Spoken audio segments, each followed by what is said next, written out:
ನಮಸ್ತೆ ಫ್ರೆಂಡ್ಸ್, ರಾಜ್ ಜಾಬ್ಸ್ಗೆ ಸ್ವಾಗತ. Friends, 2000 lineman ಹುದ್ದೆಗಳ ನೇಮಕಾತಿಯ ಬಗ್ಗೆ ಹೊಸದೊಂದು ಅಧಿಸೂಚನೆಯ ಬಗ್ಗೆ ಒಂದು ಬ್ರೇಕಿಂಗ್ ನ್ಯೂಸ್ ಬರ್ತಾ ಇದೆ ನೋಡಿ. ಫ್ರೆಂಡ್ಸ್, 2000 ಲೈನ್ಮ್ಯಾನ್ಗಳ ಹುದ್ದೆಗಳ ಬಗ್ಗೆ ಕಂಪ್ಲೀಟ್ ಡೀಟೇಲ್ಸ್ ಇದೆ ನೋಡಿ. ಅಧಿಸೂಚನೆ ದಿನಾಂಕ ಹಾಗೂ ಇತರೆ ಡೀಟೇಲ್ಸ್ ಇಲ್ಲಿದೆ ನೋಡಿ ಅಂತ ಕೊಟ್ಟಿದ್ದಾರೆ. ಹಾಗೇನ ಕರ್ನಾಟಕ ಸರ್ಕಾರವು ಅತಿ ಶೀಘ್ರದಲ್ಲಿ ಇಂಧನ ಇಲಾಖೆಯ 2000 ಲೈನ್ಮ್ಯಾನ್ ಹುದ್ದೆಗಳಿಗೆ ಭರ್ತಿಗೆ ಮುಂದಾಗಿದೆ ಅಂತ ಹೇಳಿದ್ದಾರೆ ನೋಡಿ. ಈ ಒಂದು ಹುದ್ದೆಗಳಿಗೆ ಅರ್ಹತೆ ಏನು, ಯಾವೆಲ್ಲ ಪರೀಕ್ಷೆಗಳು ಇರ್ತವೆ, ಹಾಗೆ ಯಾರೆಲ್ಲ ಅರ್ಜಿಗಳನ್ನು ಸಲ್ಲಿಸಬೇಕು ಅನ್ನುವಂಥ ಸಂಪೂರ್ಣ ಮಾಹಿತಿ ವಿಡಿಯೋದಲ್ಲಿರುತ್ತೆ ನೋಡಿ. ವಿಡಿಯೋನ ಕೊನೆಯವರೆಗೆ ನೋಡಿ. ಫ್ರೆಂಡ್ಸ್, ರಾಜ್ಯ ಸರ್ಕಾರ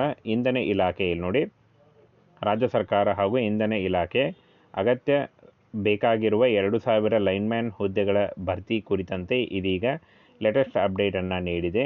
ಇನ್ನೇನು ಕೆಲವೇ ದಿನಗಳಲ್ಲಿ 15 ದಿನಗಳ ಒಳಗಾಗಿ ಅಧಿಸೂಚನೆ ಹೊರಡಿಸಲಾಗುವುದು ಎಂದು ಇಂಧನ ಸಚಿವರಾದಂಥ KJ ಜಾರ್ಜ್ ಮಾಹಿತಿ ನೀಡಿದ್ದಾರೆ ನೋಡಿ. ಫ್ರೆಂಡ್ಸ್, ಇನ್ನು ಲೈನ್ಮ್ಯಾನ್ ಹುದ್ದೆಗಳಿಗೆ ಅರ್ಜಿ ಸಲ್ಲಿಸಲು ವಿದ್ಯಾರ್ಹತೆ ನೋಡಿ, ಕರ್ನಾಟಕ ಪ್ರೌಢಶಿಕ್ಷಣ ಮಂಡಳಿ ನಡೆಸುವಂಥ SLC ಪರೀಕ್ಷೆ ಪಾಸಾಗಿರಬೇಕು, ತತ್ಸಮಾನ ಪರೀಕ್ಷೆ ಪಾಸ್ ಮಾಡಿರಬೇಕಾಗತ್ತೆ.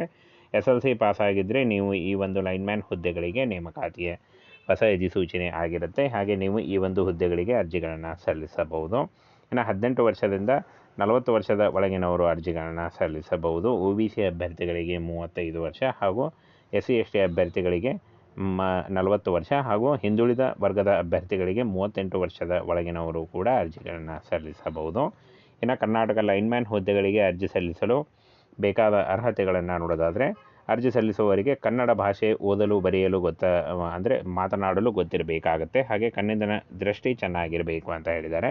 ಇನ್ನು ಫ್ರೆಂಡ್ಸ್, ಈ ಒಂದು ಹುದ್ದೆಗಳಿಗೆ ಅರ್ಜಿ ಸಲ್ಲಿಸುವಂಥ ಅಭ್ಯರ್ಥಿಗಳಿಗೆ ಪರೀಕ್ಷೆಗಳು ಇರುತ್ತೆ ಅಂತ ಹೇಳಿದ್ದಾರೆ ನೋಡಿ. ರನ್ನಿಂಗ್, ಸ್ಕಿಪ್ಪಿಂಗ್, ಎಲೆಕ್ಟ್ರಿಕ್ ಕಂಬ ಹತ್ತುವುದು ಹಾಗೂ ರನ್ನಿಂಗ್ ರೇಸ್, ಮೂಲ ದಾಖಲೆಗಳ ಪರಿಶೀಲನೆ ಮತ್ತು ವೈದ್ಯಕೀಯ ಪರೀಕ್ಷೆಗಳು ಕೂಡ ಇರುತ್ತೆ. ಯಾವುದೇ ರೀತಿಯ ಲಿಖಿತ ಪರೀಕ್ಷೆ ಇರಲ್ಲ. ಹಾಗೇನು ಲೈನ್ಮ್ಯಾನ್ ಹುದ್ದೆಗಳ ನೇಮಕಾತಿಗೆ ಅಧಿಸೂಚನೆ ಯಾವಾಗ ಅಂತ ನೋಡೋದಾದರೆ, ಫ್ರೆಂಡ್ಸ್, ಇನ್ನೇನು 15 ದಿನಗಳ ಒಳಗಾಗಿ ಇದೇ ತಿಂಗಳಿನಲ್ಲಿ ಬಿಡುಗಡೆ ಆಗುವಂಥ ಸಾಧ್ಯತೆ ಇದೆ ಅಂತ ಇಂಧನ ಸಚಿವರಾದಂಥ KJ ಜಾರ್ಜ್ ಅವರು ತಿಳಿಸಿದ್ದಾರೆ ನೋಡಿ. ಫ್ರೆಂಡ್ಸ್, ಈ ಒಂದು ಹುದ್ದೆಗಳಿಗೆ ಇನ್ನೇನು 15 ದಿನಗಳ ಒಳಗಾಗಿ ಅರ್ಜಿಗಳನ್ನು ಸಲ್ಲಿಸಬಹುದಾಗಿರುತ್ತೆ. ಅಫಿಷಿಯಲ್ ವೆಬ್ಸೈಟಿಗೆ ಹೋಗಿ ನೀವು ಆನ್ಲೈನ್ ಮೂಲಕ ಅರ್ಜಿಗಳನ್ನು ಸಲ್ಲಿಸಬಹುದು.